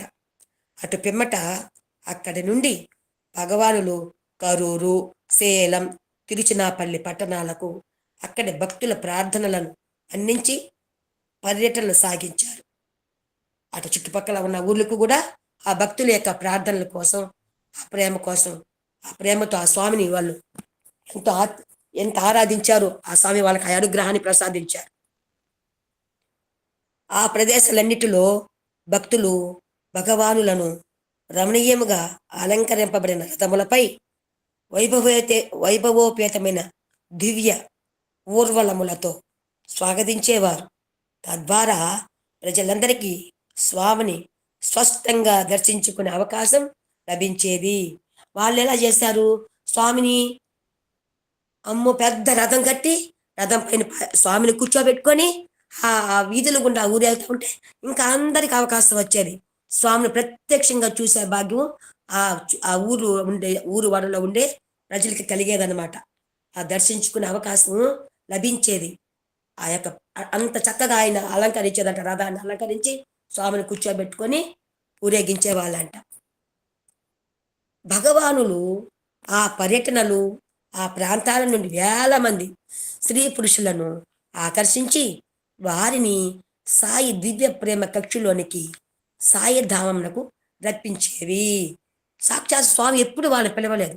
మనలందరినీ స్వామి ఏనాడు రమ్మనలేదు. కోట్ల మంది భక్తులు, సాయి భక్తులు ఏనాడు కూడా రండి, మన పుట్టబడితే రండి బంగారు, మీరు మా సన్నిధికి రండి, ఏనాడు స్వామి చెప్పలేదు. మనం ఎందుకు వెళ్తున్నాం? మనం అందరం కూడా ఆయన ప్రేమకి ఏదో ఆకర్షణ స్వామిలు. మనం వెళ్ళాలి ఎవ్వరు చెప్పినా కూడా ఆ స్వామి ఎవ్వరికి కూడా ఈ రోజుకి రండి అని ఎవరిని పిలవలేదు. పిలవకపోయినా వేల మంది జనాలు వెళ్తున్నారంటే ఆ ప్రేమకు కట్టుబడి ఆ స్వామి యొక్క దివ్యమైన ప్రేమ. అందువల్ల మనం అందరం కూడా ఆకర్షించి స్వామి దగ్గరికి వెళ్తున్నాం అనమాట. అలాగే ఆ పర్యటనప్పుడు రథాల్లో ఊరేగి ఆ ఊర్లంతా అప్పుడు తిప్పుతున్నారు కదా, అప్పుడు చాలా మంది స్త్రీ పురుషులందరూ కూడా స్వామి యొక్క ప్రేమకి ఆకర్షింపబడి అందరూ కూడా సాయి భక్తులైపోయారు. ఆయన ఆయన ప్రేమకి లోబడిపోయి ఆ ఆకర్షణకి స్వామి సన్నిధికి చాలా మందిని రప్పించేవంట. ఆ స్వామి దగ్గరికి వెళ్ళే విధంగా వాళ్ళ మనసులో అంతటి ప్రేమ కలిగి స్వామి పైన దివ్యత్వమున లీనమైపోవాలని ప్రగాఢ ఆకాంక్ష కలిగి ఉండే శ్రద్ధాళువులకు నిజమైన భక్తులకు సహజంగా ఎదురయ్యే అనుభవాల వలనే సుబ్రహ్మణ్యం చెట్టియార్ గారికి కూడా సాయితో ప్రయాణం అన్ని వేళలా సరళంగా సాదాగా సాగిపోలేదు. ఆ ప్రయాణంలో ఎన్నో కఠిన పరీక్షలను, కఠోర సాధనలను ఎదుర్కొని వాటిలో ఉత్తీర్ణత సాధించవలసిన సందర్భాలు అనేకం ఆయనకు తటస్థించాయి. అలాంటిదే ఒక కఠోర పరీక్షను 1970లో తన 59వ ఏట ఆయన ఎదుర్కోవాల్సి వచ్చింది. అంతా ఈ సుబ్రహ్మణ్యం శెట్టియార్ గురించి ఆయన స్వామి ప్రేమ అంత ఇదిగా స్వామి యొక్క ప్రేమను పొంది స్వామి దృష్టిలో ఆ చెట్టియారు ఉన్నారంటే ఊరికే రాలేదు. ఆయన యొక్క ఆ గుర్తింపు అనేది చెట్టియారికి ఊరికే లేదు. చాలా చాలా చాలా ఆ యొక్క ఆ మార్గంలో స్వామిని చేరుకునే మార్గంలో ఎన్నో నిజమైన భక్తులకు ఎన్నెన్నో సవాలులు, ఎన్నెన్నో బాధలు పెడతారు. వీళ్ళు తట్టుకుంటారా, తట్టుకోలేరా, లేదు మన వదిలేసి ఇంకొక దేవుని పట్టుకుంటారా అని స్వామి మనకు పరీక్ష పెడుతూనే ఉంటారు. స్వామి చెప్పారు, పట్టిన పట్టనే పట్టితివి, పట్టు వదలకుండా అలాగే పట్టుకోమని. ఏదో నాకు కోరిక తీరలేదని చెప్పి వదిలేయకూడదు. పట్టేసుకున్నామంటే ఆయనే చూసుకుంటాడు. ఈ చాలా మొండోడుకున్నాడు, మనం చేసేదానికి వదిలేట్టుగా లేదని చెప్పి. అంతేగాని స్వామి చేస్తే ఆయనకి పెద్ద పెద్ద గజమాలలు వేయడము చేయనప్పుడు ఈయన దేవుడయ్యా అనుకొని ఇంకొక దేవుని పట్టుకోవడం అనేది అలాంటిది భక్తి అనిపించుకోదు. అలాంటి వాళ్ళకు కూడా భగవంతు అనుగ్రహం కూడా కలగదన్నమాట. వీళ్ళందరూ చరిత్రలో నిలబడాలంటే ఇంతమందిని పుణ్యజీవులు స్వామి యొక్క ఇదిలో ఎంతో మంది పుణ్యజీవులు ఉన్నారు, ధన్యజీవులు ఉన్నారు. వాళ్ళందరూ నిలబడాలంటే ఊరికి అయిపోయిందా? కోట్ల మంది భక్తులు ఎల్లుంటారు స్వామి సన్నిధికి, ఆయన దర్శనానికి. కానీ వాళ్ళల్లో కొంతమందే ఈరోజు స్వామి అవతారం ఇప్పుడు మన స్వామి ఇప్పుడు స్వామి అదే సినిమా ఇప్పుడు వేశారు, మనం ఈరోజు వేశారు, మనకు మర్చిపోయానే, మన స్వామి కూడా చూపించు అనంతం. అందులో కూడా ఎక్కడెక్కడో ఏ రాష్ట్రాల్లో ఉన్న స్వామి నిజమైన భక్తుల్ని ఏరి కోరి స్వామి స్వయంగానే రప్పించుకున్నారు. చూడండి ఎంత అదృష్టమో వాళ్ళకి. ఇలా వెళ్ళలేదు, స్వామి రప్పించుకున్నారు. వాళ్ళ మీద అంతటి ప్రేమ అనుగ్రహాలు. అలాంటి ప్రయాణంలో ఎన్నెన్నో బాధలు పడతారు. అవన్నీ తట్టుకొని నిలబడితేనే స్వామికి అత్యంత ప్రేమకు పాత్రలు అవ్వగలరు, దగ్గర అవ్వగలరు. అలాగే అలా సుబ్రహ్మణ్యం చెట్టియారికి కూడా ఒక కఠోరమైన పరీక్ష, కష్టమైన పరీక్ష ఒకటి ఎదురైంది. ఎప్పుడు 1970లో 59వ ఏట ఆయన ఆ యొక్క పరిస్థితిని ఎదుర్కోవాల్సి వచ్చింది. ఒకసారి సాయిరామ్ ఓం శ్రీ సాయిరామ్. భగవాన్ బాబా వారి అనుగ్రహంతో ఈ అవకాశం నాకు ఇచ్చినటువంటి గురువు గారికి హృదయపూర్వక పాదాభివందనాలు తెలియజేసుకుంటూ మన సాయి కుటుంబ సభ్యులందరికీ సాయిరామ్ సాయిరామ్ సాయిరామ్. శ్రీమతి ధారాగిరిజ గారు, సాయిరామ్, వేమవరం. ఓం శ్రీ సాయిరామ్. ఓంకార బీజ రూపాయ సర్వేశాయ జగత్పతే ప్రథమాయ నమస్తుభ్యం శ్రీ సత్యసాయి గణాధిప పరిపూర్ణావతారి ప్రేమావతారి ప్రేమమూర్తి అయిన భగవాన్ సత్యసాయి బాబా వారి పాద పద్మములకు ప్రణమిల్లుతూ అహం సత్యబోధక దివ్య జ్ఞానయజ్ఞ వ్యవస్థాపకులైన లక్ష్మీనారాయణ మామయ్య గారికి, వారి సతీమణి వరలక్ష్మి అత్తయ్య గారికి హృదయపూర్వక ప్రేమపూర్వక ప్రణామములు తెలుపుకుంటూ అహం సత్యబోధక సాధకులైన సాయి కుటుంబ సభ్యులందరికీ హృదయపూర్వక ప్రేమపూర్వక సాయిరామ్. ఇప్పటిదాకా సుబ్రహ్మణ్య చెట్టియార్ గారి గురించి చెప్తున్నారు. ఆ తర్వాత అంశంలోకి ఆయన కఠోర పరీక్ష గురించి ఇప్పుడు మనం తెలుసుకుందాం. ఒకానొకసారి ప్రశాంతి నిలయానికి ఆయన పర్యటన సందర్భంలో సుబ్రహ్మణ్య చెట్టియార్ షష్ఠి పూర్తి వేడుకను అంటే 60 ఏండ్ల వయసు పూర్తి చేసుకున్న వారికి చేసే పవిత్ర వేడుక ప్రశాంతి నిలయంలో స్వయంగా తామే జరిపిస్తామని భగవాన్ బాబా వారు అత్యంత దయతో చెప్పారు. బాబా వారి దివ్య అనుగ్రహానికి సుబ్రహ్మణ్య చెట్టియార్ అత్యంత ఆనంద పరవశులైనారు. షష్ఠి పూర్తి కార్యక్రమానికి అవసరమైన ఏర్పాట్ల గురించి భగవాన్ బాబా వారి మార్గదర్శక సూచనలను పొందేందుకై ఆయన తన భార్యను సోదరుడిని వెంట తీసుకుని నిర్ణీత తేదీకి 40 రోజుల ముందుగానే ప్రశాంతి నిలయానికి చేరుకున్నారు. కానీ స్వామివారు ఆయనను ఏమాత్రం పట్టించుకోకుండా పూర్తిగా నిర్లక్ష్యం చేశారు. వారితో స్వామి మాట్లాడను లేదు. వారు సమర్పించిన విన్నప లేఖలను కూడా స్వీకరించలేదు. ఆశ్రమంలో స్వామి సేవకులైన శ్రీ సూరయ్య, శ్రీ కస్తూరి గారుల ద్వారానైనా బాబా వారిని సంప్రదించి తమ విన్నపాలను తెలియచేయాలని వారు చేసిన ప్రయత్నాలు కూడా విఫలమైనాయి. స్వామి చెప్పారు, షష్ఠి పూర్తి కార్యక్రమం ఇక్కడే చేస్తాము అని. అందుకని భార్యని సోదరుని తీసుకొచ్చి 40 రోజుల ముందు వస్తే స్వామి ఏమి వాళ్ళని పట్టించుకోలేదు. ఎంతమందితో చెప్పినా అవన్నీ విఫలమయ్యాయి అని చెప్పి తెలియజేస్తున్నారు. అయినప్పటికీ స్వామి వారి దివ్య వాక్కులలో సంపూర్ణ విశ్వాసం ఉంచి సుబ్రహ్మణ్య చెట్టియారు తన భార్య సోదరుడితో కలిసి ప్రశాంతి నిలయంలోనే కాచుకొని ఉండిపోయారు.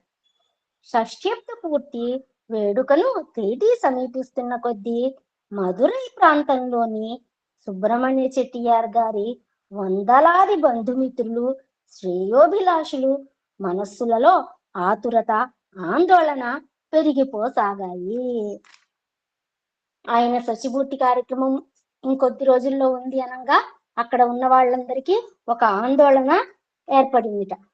ఆ రోజుల్లో ప్రశాంతి నిలయం నుండి బయటి ప్రపంచంతో సమాచార సంబంధాలు నెరపటానికి గల ఏకైక మార్గం ప్రశాంతి నిలయ తపాలా కార్యాలయంలోని ఒకే ఒక్క టెలిఫోన్ మాత్రమే. అక్కడి నుండి దూర ప్రాంతాలకు ట్రంకాల్ చేసినా అది సఫలమై లైన్ దొరకటానికి కొన్ని రోజుల కాలం పట్టేది. మనం అందరం చూసిన వాళ్ళమే. ఏదైనా చూడాలంటే ట్రంకాల్ చేయాలంటే ఎస్టిడి నెంబర్ కొట్టి అవన్నీ చేసి అలా కలిసి ఒక్కొక్కసారి వేరే నెంబర్లు కూడా మనకు మధ్య మధ్యలో కలుస్తూ ఉండేది. అలాంటి పరిస్థితి అప్పుడు. అలాంటి పరిస్థితి సుబ్రహ్మణ్యం చెట్టియార్ గారి భక్తి విశ్వాసాలకు ఒక కఠోర పరీక్ష వంటిదే. అయినా ప్రభువు తన ప్రార్థనలకు స్పందించే వరకు అక్కడే ఉండిపోవాలని తన నిశ్చయంలో ఎట్టి ఊగిసలాటకు సందేహాలకు ఆయన తావివ్వకుండా సుస్థిర నిర్ణయంతో అక్కడే ఉండిపోయారు. ఏమి జరిగినా సరే స్వామి ఉన్నారు, స్వామి ఏం చేస్తే అది, అంతేగాని ఎటువంటి ఇంకొక ఆలోచన లేకుండా ఆయన అక్కడే ఉండిపోయారట.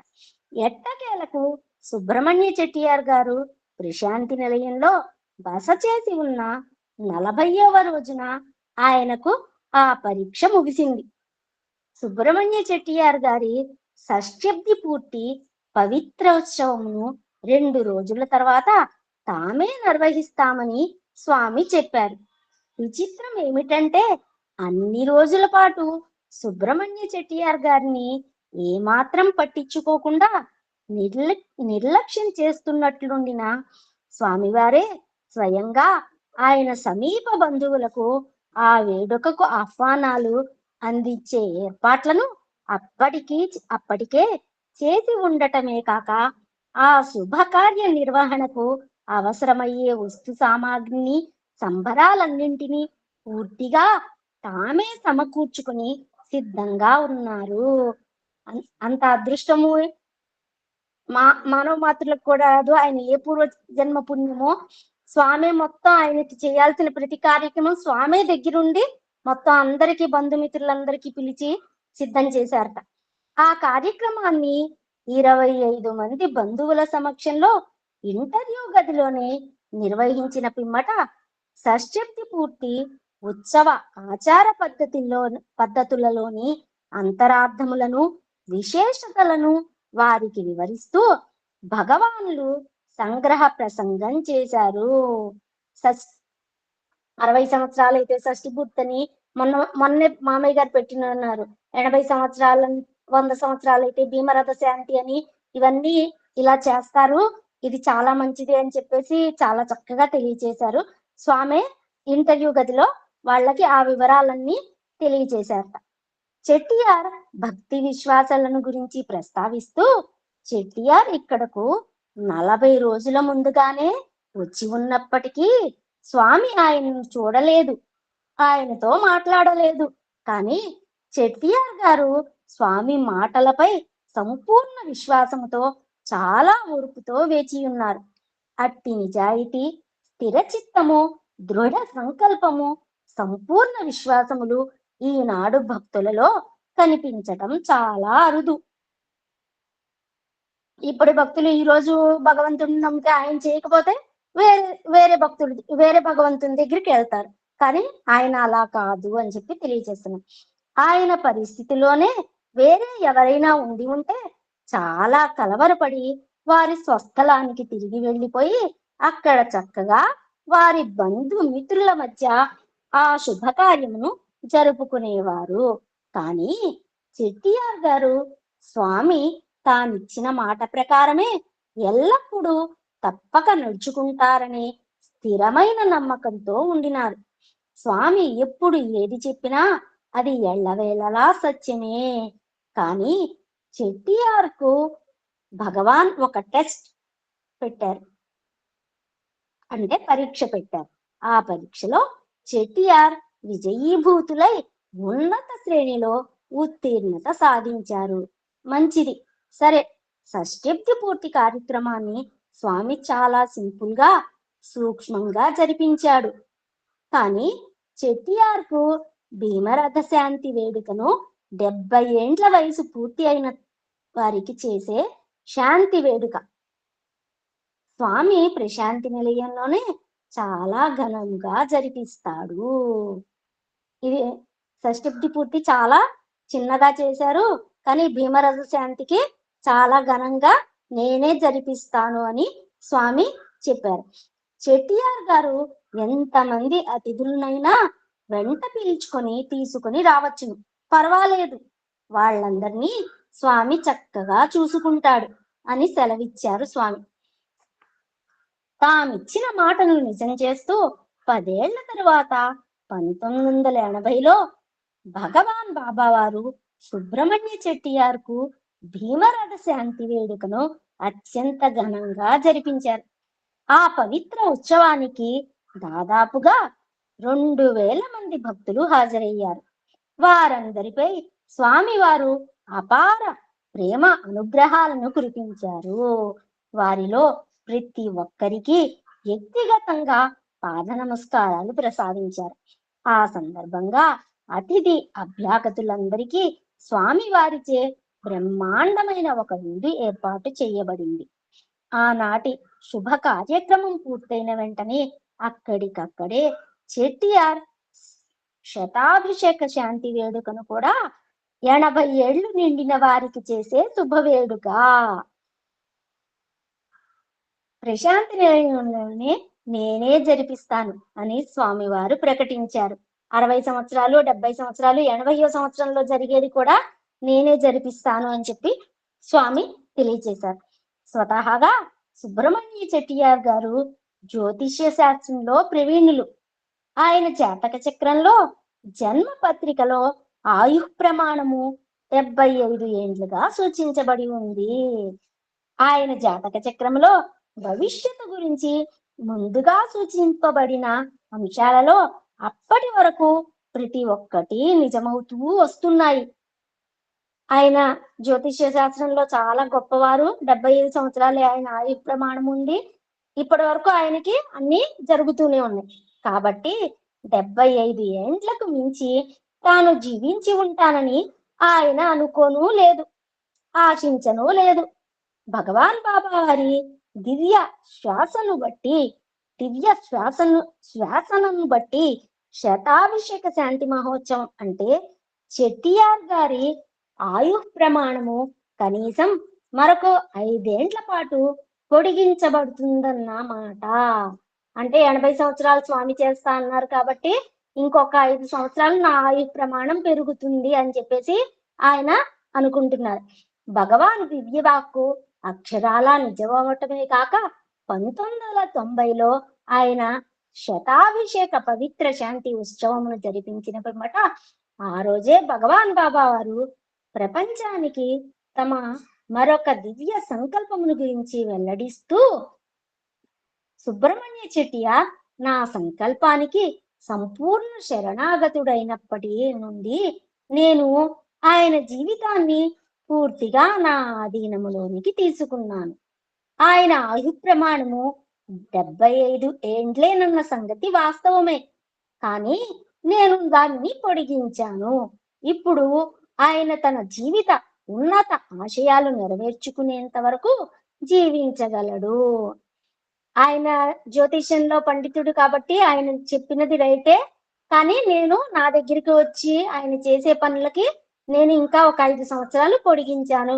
ఇక ఆయన చేయాల్సిన కార్యక్రమాలు చాలా ఉన్నాయి, అవి నెరవేర్చే వరకు ఆయన జీవించే ఉంటారు అని చెప్పి తెలియజేశారు. భగవాన్ బాబా వారి దివ్య చరణార విందముల యొడ భక్తి కలిగి ఉండి ఆ భక్త్యామృత మాధుర్యమును ఆస్వాదిస్తూ నిరంతరము శ్రీ సత్యసాయి నామపారాయణ చేస్తూ సాయి దివ్య మంగళ రూపమును ఆరాధిస్తూ తాను పొందుతుండిన ఉభయ తారక లబ్ధిని ఆనందాన్ని కనవలేని ఈ ప్రపంచంలోని సమస్త మానవాళి యావత్తు అనుభవించగలగాలి. అందుకు సర్వులు యుగావతారి శ్రీ సత్యసాయీశ్వరులేడ భక్తి ప్రపత్తులను పెంపొందించుకోవాలి అని తీవ్రంగా మనపూర్వకంగా ఆకాంక్షించేవారు సుబ్రహ్మణ్య చెట్టియార్. ఈ ఆనందాన్ని, ఈ అనుభూతిని అందరూ పొందాలి నాలాగా అని చెప్పేసి వేలాది మంది భక్తులకి అందరికీ ఆయనకి చెప్పి అందరినీ ఆ ఆనందాన్ని పొందేటట్లు చేసేవాట. అది ఆయన కోరికట. కలియుగంలో మానవుడు తన దివ్య పరమావధిని లక్ష్యమును చేరుటకు సులభతరము, అత్యంత ప్రభావ శక్తియుతము అగు మార్గము భగవంతుని దివ్య నామస్మరణమేనని భగవాన్ బాబా వారు ప్రకటించటాన్ని చెట్టియార్ తరచుగా విని ఉన్నారు. మద్భక్త ఎత్ర గాయంటి తత్వనిష్ఠంతి నారద. నా భక్తులు ఎక్కడ ఉంటారో అక్కడ నా నామం ఎక్కడ ఉంటుందో నేను అక్కడ ఉంటాను అని కృష్ణ భగవాన్ తెలియజేసినట్టు కలియుగంలో నామస్మరణమే ముఖ్యము అని చెప్పేసి తెలియజేస్తున్నారు. భగవన్నామాన్ని కేవలం స్మరించటం, జపించటంతో పాటుగా ఆ నామాన్ని లిఖిస్తూ ఉచ్చరించటం వల్ల నామస్మరణ మరింత శక్తివంతము, ప్రభావయుక్తము కాగలదని చెట్టియార్ భావించారు. మనస్ఫూర్తిగా దానిని ఆచరణపూర్వక సాధనగా చేపట్టారు. 1983లో ఆయన కుటుంబంలో ఒక విషాదభరిత సంఘటన చోటు చేసుకున్న సందర్భంలో ఆ లిఖితనామ జప సాధనయే ఆయనకు రక్షణగా నిలిచింది. లిఖితనామం నారాయణరావు గారు చెప్పేవారట, లిఖితనామం రాస్తే లలాట లిఖితమే మారిపోతుంది అని చెప్పేసి ఆయన దగ్గర ఎప్పుడు ఆ లిఖితనామం పుస్తకం ఉండటం నేను చాలా సార్లు చూశాను. నేను చూసిన 2-3 సార్లలో అలానే అది ఆయనకున్న బాధలో ఆ లిఖితనామము ఆయనకి రక్షణగా నిలిచిందిట. విషాద సంఘటన జరిగిన కూడా ఆయన మేనల్లుడు అళగిరి బాబు హఠాత్తుగా మరణించాడు. అందరితోనూ స్నేహశీలిగా, ప్రేమాస్పదుడుగా నిలిగే అళగిరి అకాల మరణం ఆ కుటుంబం మొత్తానికి తీరని తీవ్ర శోకాన్ని కలిగించింది. అలాంటి తరుణంలో నిరంతర సాయిరామ దివ్య నామ లిఖిత జప సాధన ద్వారానే చెట్టియార్ గారు అళగిరి మరణంతో కలిగిన విచారాన్ని, యోగ బాధను అధిగమించగలిగారు. తనతో పాటుగా లిఖిత నామ జప సాధనలో నిమగ్నులు కండని ఆయన తన కుటుంబ సభ్యులందరినీ కూడా ప్రోత్సహించారు. క్రమేపీ ఆ సాధన అభ్యాసము వారి కుటుంబంలో ఒక దైనందిన అలవాటుగా, ఆనవాయితీగా రూపొందింది. అతి శీఘ్ర కాలంలోనే ఆ అసాధారణ సాధన యొక్క అద్భుత ఫలితాలు ఆది భౌతికమైన స్థూల ప్రాపంచిక విషయాలలో విజయాలు, అభివృద్ధి రూపంలోనూ ఆధ్యాత్మిక ఆనంద రూపంలోనూ ఉభయ తారకములుగా ఆ కుటుంబంలో ప్రతిఫలించాయి. తన స్వీయానుభవాల నుండి పొందిన స్ఫూర్తి, ప్రేరణల కారణముగా అత్యంత సులభతరమైన ఆ దివ్య నామ లిఖిత జప సాధన అభ్యాసము యొక్క అమోఘ గుణ ప్రయోజనములను గురించి, సార్థకత సమర్థతల గురించి తమ ప్రాంతంలోని వేలాది మంది ప్రజలలో అవగాహన, చైతన్యములను కలిగించాలనే పట్టుదల, లిఖిత నామజప సాధనను ఒక ఉద్యమ రీతిలో విస్తృతంగా ప్రచారం చేయాలన్న ఉత్సాహము, ఒక ప్రచార ఉద్యమకారుని వంటి అభినివేశము చెట్టియార్ గారిలో తీవ్రముగా పెరిగిపోయాయి. మనము చూసే రామలక్ష్మణ శ్రీరాముల వారిది ఉన్న పట్టాభిషేకం కింద కూడా ఎన్నో వేల లిఖిత నామజపాలు, ఓన్లీ హనుమంతుని విగ్రహం పెడదాము అనుకుంటే అది ఒక్కటి చాలదు అని చెప్పి స్వామి తెలియజేసి అందరినీ పెట్టారు, అందరి విగ్రహాలని పెట్టారు అని చెప్పేసి మొన్న మామయ్య గారు చెప్తుంటే విన్నాను. అది అంటే లిఖిత నామం. ఇప్పుడు నేను గుంటూరు నారాయణరావు గారి పేరు చెప్పాను, అలానే మాస్టర్ గారు ఉన్నారు. మాస్టర్ గారు తమ్ముడు గారు నరసింహమూర్తి గారు, ఆయన కూడా లిఖితనామ జపం గురించి ఎంతో బాగా విస్తృతంగా చెప్తున్నారు. అలాంటి లిఖితనామం మన ఏపీలో కూడా చాలా చక్కగా జరుగుతుంది. తెలంగాణ అన్ని చోట్ల కూడా లిఖితనామం గురించి చాలా చక్కగా విస్తృతంగా తెలియజేస్తున్నారు. రోజుకు ఒక్క పేజీ కాకపోతే కనీసం కొన్ని నామాలైన 108 నామాలు 100 నామాలు రాయండి అని చెప్పేసి తెలియజేస్తున్నాము. అలాంటి లిఖితనామం చాలా గొప్పది అని చెప్పి అందరికీ ఆయన చెట్టియార్ గారు అందరికీ తెలియజేశారట. దానికి ఒక ప్రచార ఉద్యమంగా ఉద్యమంగా చేశారు టైం. భగవాన్ బాబా వారి దివ్య ఆశీస్సులతో శ్రీ సాయిరామ కోటి నామ లిఖిత యజ్ఞ కమిటీ అనే పేరుతో ఒక కమిటీని చెట్టియార్ గారు ఏర్పరిచారు. ఆ ప్రాంతంలోని అసంఖ్యాకులైన భక్తులు అలవరుచుకున్న శ్రీ సాయిరామ కోటి లిఖిత నామ జప సాధనను వ్రాతపూర్వకంగా ఆచరణలో పెట్టడానికి ఆవశ్యకమైన వసతులు వనరులు కల్పించే సేవా బాధ్యతలను పై కమిటీ వారు నిర్వర్తిస్తారు. శ్రీ సాయిరామ కోటి నామ లేఖనమునకు అవసరమైన వ్రాత పుస్తకాలను ఆ కమిటీ వారు భక్తులకు ఉచితంగా అందించడం పంచటం చేశారు. ఆ వ్రాత పుస్తకాలలో ప్రతి పేజీలోనూ గీతలలో నిలువుగా 4 భాగములు, అడ్డంగా 45 వరుసలు ఏర్పరిచి ఉంటాయి. ఆ విధంగా ప్రతి పేజీలోనూ 180 గళ్ళు ఉంటాయి. ప్రతి గడిలోనూ ఓం సాయిరాం అని లిఖించేందుకు తగినంత ఖాళీ స్థలం ఉంటుంది. భక్తజనులకు లిఖిత నామ జప సాధనలో తగినంత ప్రోత్సాహం కలిగించేందుకు కమిటీ వారు నిర్ణీత సంఖ్యలో నామమును రాసిన వారికి చిన్న చిన్న ప్రోత్సాహక బహుమతులు కూడా అందచేస్తారు. భక్తులు ఆ వ్రాత పుస్తకాల్లో ఓం సాయిరాం నామమును పూర్తిగా రాసిన పిమ్మట వాటిని కమిటీ వారికి తిరిగి చేరుస్తారు. కమిటీ వారు వారికి మళ్ళీ కొత్త పుస్తకాలను సరఫరా చేస్తారు. ఈ విధంగా శీఘ్ర కాలంలోనే అసంఖ్యాక భక్తులలో శ్రీ సాయిరామ కోటి నామ లిఖిత యజ్ఞం ఒక ఉద్యమ రీతిలో విస్తృతంగా ప్రాచుర్యం పొందింది. సాయి రామ కోటి వ్రాత పుస్తకాలకు భక్తుల నుండి వచ్చే వినతులు, కోరే పుస్తకాల సంఖ్య అపరిమితంగా పెరిగిపోయాయి. కొన్ని దూర ప్రాంతాల నుండి, విదేశాల నుండి సైతము ఈ విన్నపాలు అధిక సంఖ్యలో అందసాగాయి.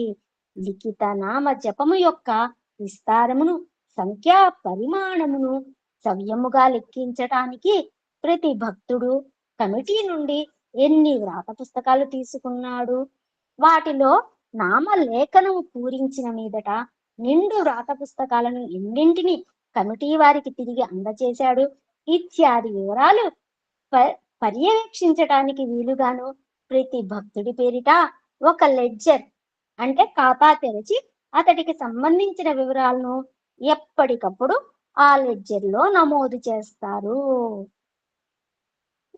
భక్తులు పవిత్ర లిఖిత సాయిరామ నామంతో నింపి తిరిగి పంపిన వ్రాత పుస్తకాలన్నింటినీ నిర్ణీత సంఖ్యలలో పసుపు రంగు వస్త్రాలలో కట్టలుగా కట్టి ఆ కట్టలన్నింటినీ సుబ్రహ్మణ్య చెట్టియార్ గారి ఇంట్లోని ఒక హాలులో భద్రపరుస్తారు. చెట్టియార్ గారు ప్రతిరోజు ఆ పుస్తకాల కట్టలకు పూజాధికములు నిర్వర్తించేవారు. ప్రతి నెల 23వ తేదీ నాడు అవతారమూర్తి భగవాన్ల పుట్టిన తేదీ సాయి సహస్రనామార్చన నిర్వర్తించి ఆ రోజున అనేక మంది నిరుపేదలకు రుచికరమైన విందు భోజనంతో నారాయణ సేవ చేసేవారు. దివ్య నామ లిఖిత పుస్తకాలను భగవాన్ బాబా వారి దివ్య పాదార విందముల చెంత దశల వారీగా సమర్పించాలని నిర్ణయించిన కమిటీ వారు ఆ విషయమై భగవాన్ బాబా వారిని ప్రార్థించగా భగవాన్లు దయతో వారి ప్రార్థనలు మన్నించి ఆ నామ లిఖిత పుస్తకాలను స్వీకరించేందుకు తమ దివ్య సమ్మతిని అనుగ్రహించారు. 1983లో జరిగిన ఒక విశేష కార్యక్రమంలో లిఖిత నామ సమర్పణ ఉత్సవంలో మొదటి విడతగా 9 కోట్ల లిఖిత నామాలను కమిటీ వారు భగవాన్ బాబా వారికి సమర్పించారు. ఆ విధంగా ఆ సాయి రామ నామములు నామీయగు భగవాన్ శ్రీ సత్యసాయి బాబా వారికి చేరుకొన్నవి. నామ లిఖిత యజ్ఞంలో పాల్గొన్న భక్తులందరికీ స్వామివారు తమ ప్రేమ ఆశీస్సులను అందజేస్తూ నామ లిఖిత యజ్ఞ పవిత్ర సాధన అభ్యాసములను నిరంతరం కొనసాగించవలసిందని భక్తులందరినీ ఆదేశించారు. తద్వారా యావత్ ప్రపంచానికి యోగక్షేమ ప్రయోజనాలను చేకూరగలవని స్వామి చెప్పారు. స్వామివారి నుండి అందుకన్న ఈ ప్రోత్సాహంతో నామలిఖిత యజ్ఞ ఉద్యమ ఇర్మడించిన నూతన ఉత్సాహంతో శీఘ్రగతిలో ఊపందుకొని 1986లో 60 కోట్ల లిఖిత దివ్య నామములు భగవానులకు సమర్పించబడినవి. 1983లో 9 కోట్లయితే 1986లో 60 కోట్లు. అప్పుడు శ్రీ సాయిరామ నామ లిఖిత యజ్ఞ కమిటీ వారు మొత్తం 108 కోట్ల సాయి నామములను స్వామివారి దివ్య చరణారవిందములకు సమర్పించాలని నిర్ణయించి ఆ దిశగా తమ కార్యకలాపాలను నూతన శక్తి ఉత్సాహాలతో ప్రపంచవ్యాప్తంగా ఉధృతము తీవ్రతరము చేశారు.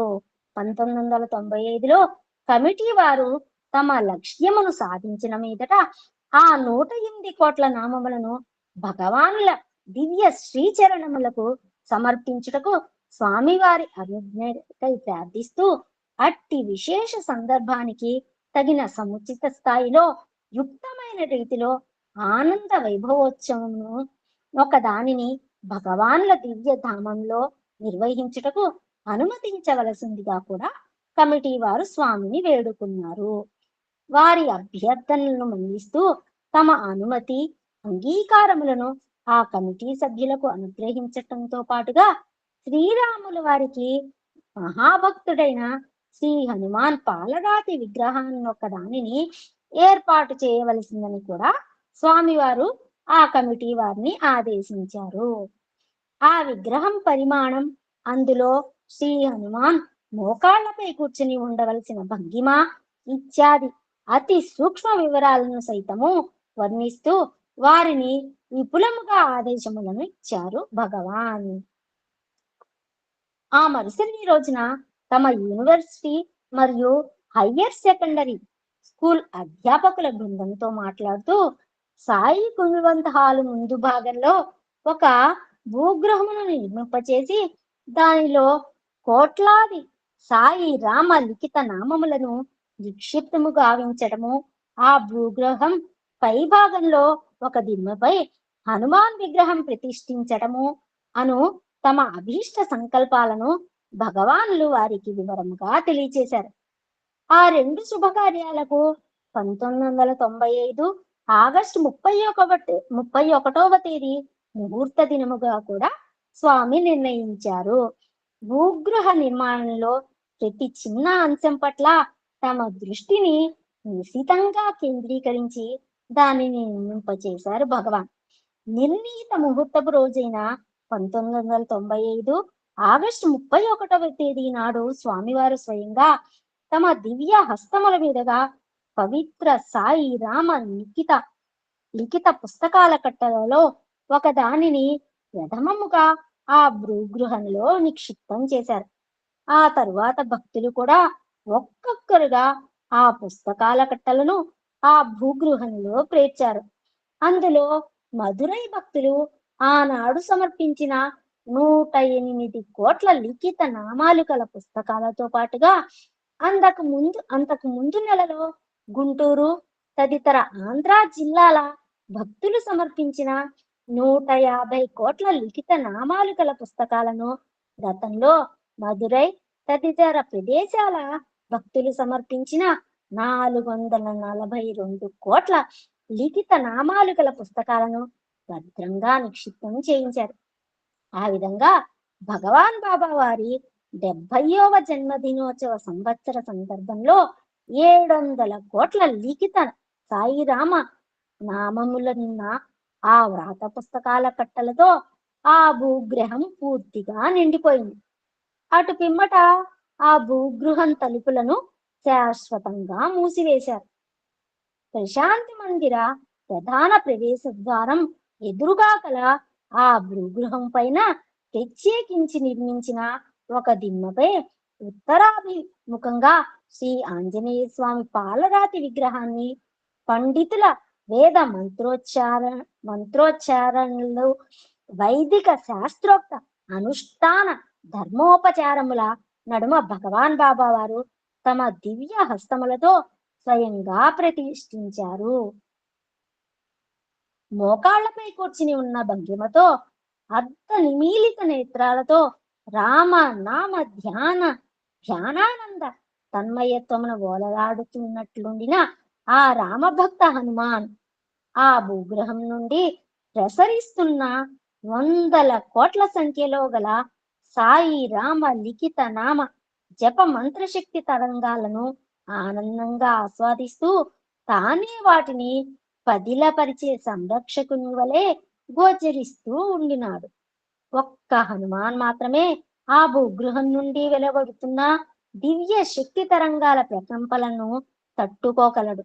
అన్యులెవరికి అది ఎంత మాత్రమూ సాధ్యము కాదు అని భగవాన్ బాబా వారు తరువాతి కాలంలో భక్తులకు వెల్లడి చేశారు. 4 సంవత్సరాల తర్వాత ఆ భూగృహం కప్పు పై భాగంలో ప్రత్యేకంగా నిర్మింపబడిన ఒక వేదికపై శ్రీ సీతారామ లక్ష్మణ హనుమాన్ విగ్రహములతో కూడిన సంపూర్ణ శ్రీరామ పరివారమును భగవాన్ ప్రతిష్ఠించారు. 1990లో ప్రశాంతి నిలయంలో సుబ్రహ్మణ్య చెట్టియార్ గారికి శతాభిషేక శాంతి మహోత్సవమును జరుపుతున్న సందర్భంలో భగవాన్ బాబా వారు తమ దివ్య పాద పద్మముల స్పర్శతో పునీతమైన వెండి పాదుకల జతనొక దానిని చెట్టియార్ దంపతులకు ప్రసాదించారు. భగవాన్ల ఆ దివ్య పాదుకలను తమ గృహంలో అనునిత్యము అభిషేకాదులతో ఆరాధించుకునే దివ్య అవకాశం కలుగుతున్నందుకు ఆ దంపతులు పొందిన ఆనందానికి హద్దులే లేవు. 1900 సాయిరామ్ తల్లి సాయిరామ్. ఓం శ్రీ సాయిరామ్. నాకు ఈ అనుగ్రహాన్ని ప్రసాదించిన స్వామికి, నాకు ఈ అవకాశం ఇచ్చిన లక్ష్మీనారాయణ మామయ్య గారికి, వరలక్ష్మి అత్తయ్య గారికి, ఇప్పటిదాకా శ్రద్ధగా విన్న సాధకులందరికీ హృదయపూర్వక ప్రేమపూర్వక ప్రణామం తెలుపుకుంటూ, యదక్షర పదభ్రష్టం మాత్రాహీనంతు యద్భవేత్ తత్సర్వం క్షమ్యతాం దేవ నారాయణి నమోస్తుతే. అపరాధ సహస్రాణి క్రియంతే అహర్నిశం దాసోయం ఇది మాం మత్త క్షమించు సాయీశ్వర, క్షమించు పరమేశ్వర. సర్వం శ్రీ సత్య సాయి పరబ్రహ్మార్పణమస్తు. సాయిరామ్.